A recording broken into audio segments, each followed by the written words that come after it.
Oke, Assalamualaikum warahmatullahi wabarakatuh. Sebelumnya perkenalkan saya Iqbal Ferry Amanda dengan NPM 241705101 dari Prodi S1 Ilmu Komputer. Di sini saya akan membuat video mengenai cara saya membuat soal dan mengapa saya memilih mengapa jawaban soal tersebut adalah pilihan gandanya apa. Dalam mata kuliah Teori Bahasa dan Automata yang diajar oleh Bapak Ferry. Baik, mungkin di sini saya akan mencari dan menjelaskan bagaimana sih saya bisa mendapatkan soal-soal yang saya buat. Pertama yang saya lakukan mungkin belajar melalui Google seperti apa sih teori itu komputasi dan juga FSA itu apa gitu kan. Di sini ada FSA. Nah, di sini dijelaskan teori komputasi adalah cabang ilmu komputer dan matematika yang mempelajari apakah dan seberapa efisien suatu masalah dapat diselesaikan menggunakan algoritma pada suatu model komputasi. Bidang ini terbagi menjadi 3 bidang, yaitu teori otomata, teori komputabilitas, dan teori kompleksitas komputasi. Nah, dari ketiga cabang tersebut dapat kita ambil kesimpulan bahwa jika teori otomata itu mempelajari mengenai model abstrak automata dan bahasa yang mereka kenali seperti automata dan bahasa reguler. Nah, yang kedua, teori komputabilitas. Nah, teori komputabilitas ini meneliti mengenai masalah yang dapat dipecahkan oleh komputer serta batasan teoretisnya dengan fokus seperti masalah yang dapat dan tidak dapat dipecahkan menggunakan algoritma.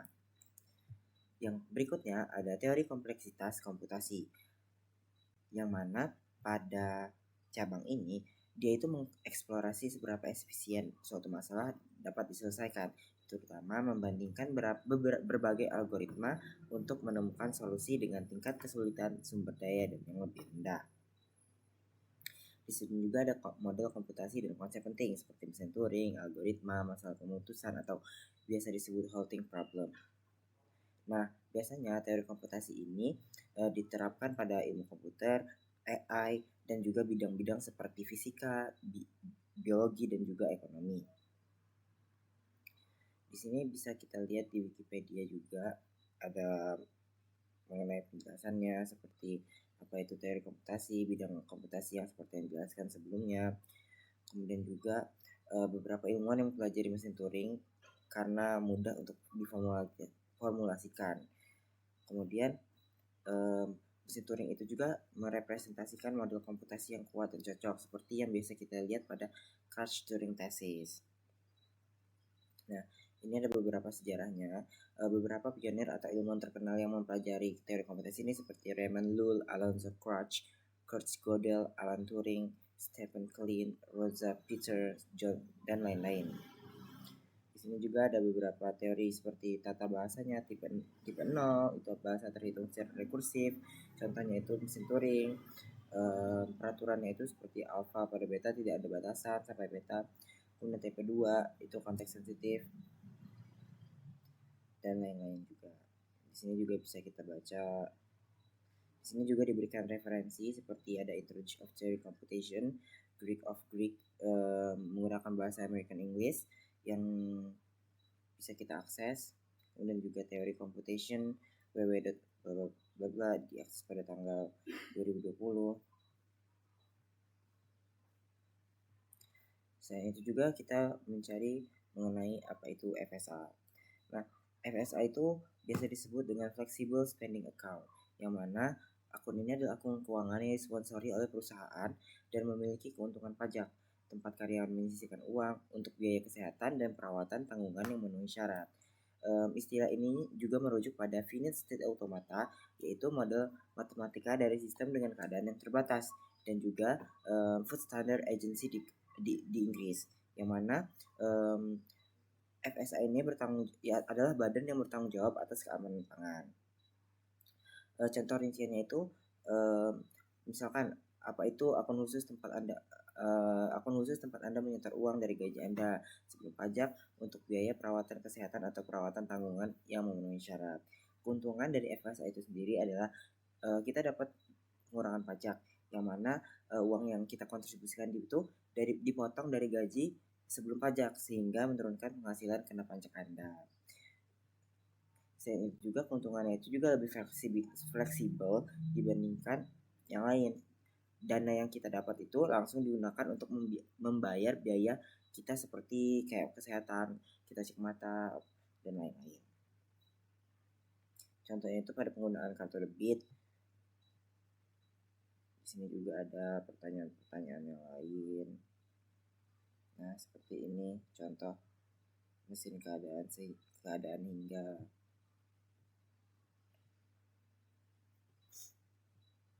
Nah, dari materi yang telah mungkin saya baca-baca sedikit ini, saya mendapatkan sedikit pertanyaan ya, seperti apa ya tadi?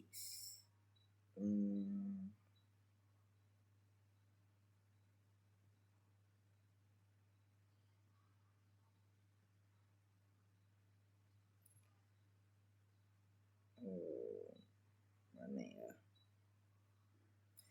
Sedikit pertanyaan mungkin, seberapa efisienkah ya mungkin FSA itu, atau ada alat yang lebih efisien daripada FSA?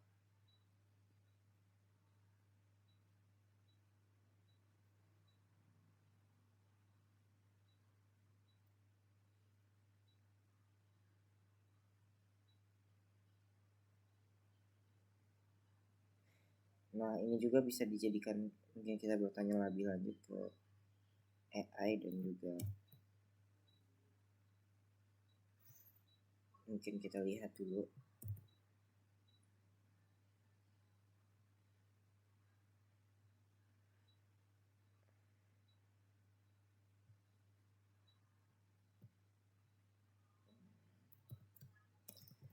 Teori kompatibilitas itu kan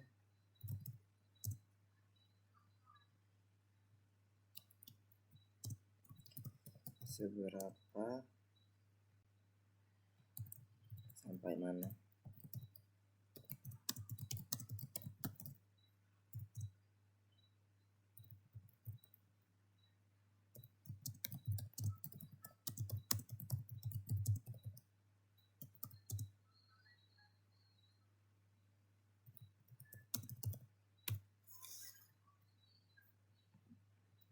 Di sini kita bisa melihat jawabannya. Contohnya kayak teori kompatibilitas itu memang fokus pada apa saja yang dapat diselesaikan oleh komputer. Jadi batasan teoritis itu ternyata yang dimaksud bukan sekadar praktis, tapi fundamental. Nah, batasan teoritis itu dapat dihitung versus ada yang bisa dihitung dan tidak dapat dihitung. Contohnya itu mengecek apa sesuatu yang prima atau tidak, ada algoritma yang pasti berhenti dengan jawaban benar atau salah.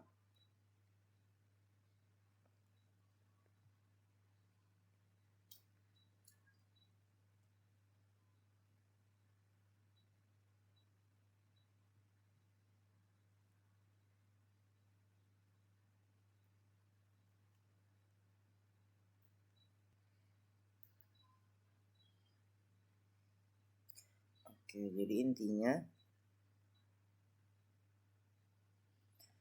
kayak teori kompatibilitas itu tuh menghitung masalah yang dapat dihitung atau decidable. Sedangkan kalau misalkan dia undecidable, itu kalau udah terbukti komputer itu nggak bakal bisa menghitung, bahkan algoritma atau teknik masa depan yang bisa memecahkannya itu nggak ada gitu. Mungkin FSA ya, tadi FSA itu saya ingin bertanya mengenai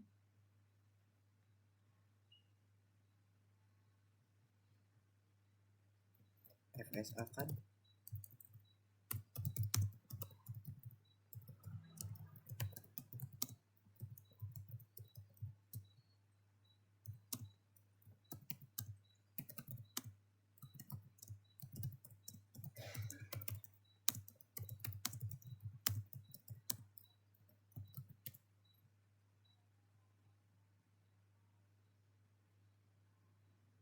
sebenarnya bisa dipakai.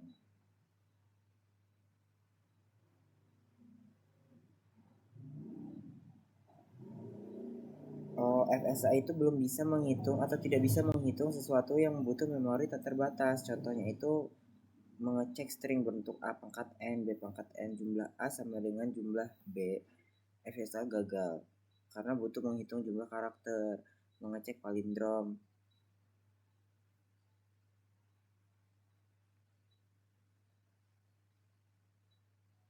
Alat yang lebih baik dari FSA itu contohnya VDA, LBA, dan Turing Machine. Mungkin dari sini kita bisa buat soal.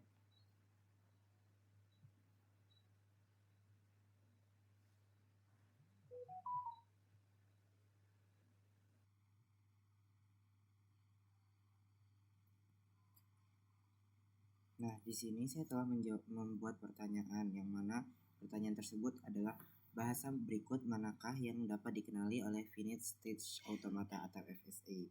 Nah, dari sini terdapat empat pilihan ganda ABCD. Yang pertama, semua string terdiri dari jumlah huruf A sama dengan huruf B. Semua string terdiri dari huruf A dan B dengan jumlah A genap. Semua string palindrom misalnya ABA, ABBA, AD dan sebagainya. Semua bilangan prima dituliskan dalam biner. Nah, di sini jawabannya adalah opsi B. Dikarenakan